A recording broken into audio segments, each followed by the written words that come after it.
In this video, we're going to take a closer look at using JUnit assertions. So let's go in and write a test.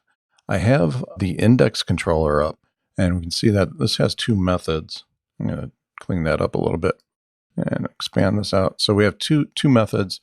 The controller would normally be returning back a view name, and if we were using Spring, we'd be mapping some type of URL here. So very simple methods. They're not very smart, but they're a perfect thing for us to write a test on and demonstrate the use of assertions.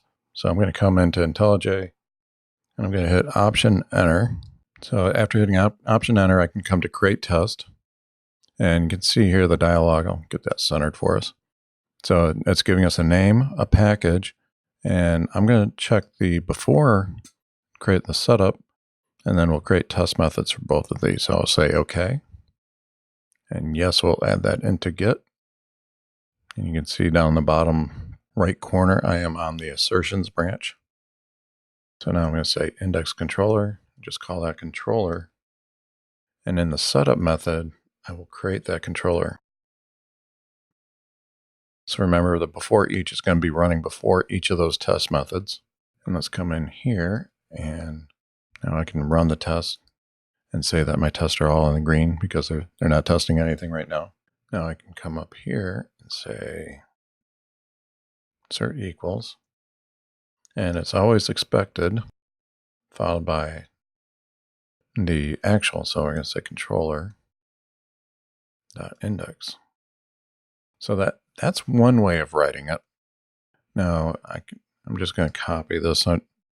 Normally I wouldn't do this in a real test, but I want to give you the example here and say wrong view returned. And let me demonstrate this real quick. So I'm going to just put a D there, and then we'll run the test.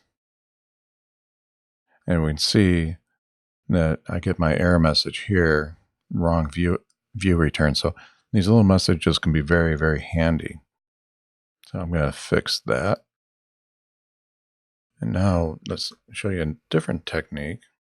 You can say assert true. And now I can pass in a function there and say equals controller, and get our oops handler. Now another technique that we can use is do a comma, and let's say I had some expensive method that I wanted to use to generate a message.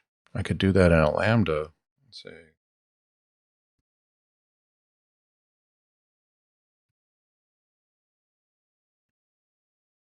so now this is taking in a lambda expression, and this is a feature of JUnit to take in a lambda expression. So if you had something that was expensive to generate that message, you could put it into a lambda expression, and that is only going to get evaluated in a failure condition. So a little performance tip. So let's go ahead and run that. We can see that we'll execute, and I get a failure, and you can see that's some expensive message. Clear that space there. And I'm going to copy that over, get this guy passing. So you can see that. And now let's also, like I said, a lot of these methods are overloaded. So I can do this up here and also do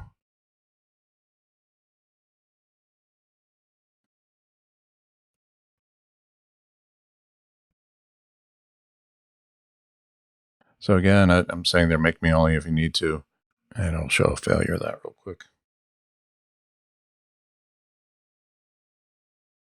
So another expensive message, make me only if you have to. So that is only getting evaluated in a failure condition. So if I take away that failure, and I'll run all my tests now, and what's happening here is everything runs, and these lambda expressions, they get evaluated lazily, so that they're not picked up at runtime at all until a failure condition. Then that code is executed. So if you had something that's generating or joining a lot of things together that's expensive for whatever reason, you can use these expressions. Most of the time you are going to be using this. It is nice to provide a meaningful message so that your output looks better. When there are failures, it helps your troubleshooting, it speeds things up a little bit. And then be aware we have different implementations, and these assert methods within JUnit are overloaded, so you do have a number of options to work with those. That's why I suggested getting familiar with the assertion API for JUnit.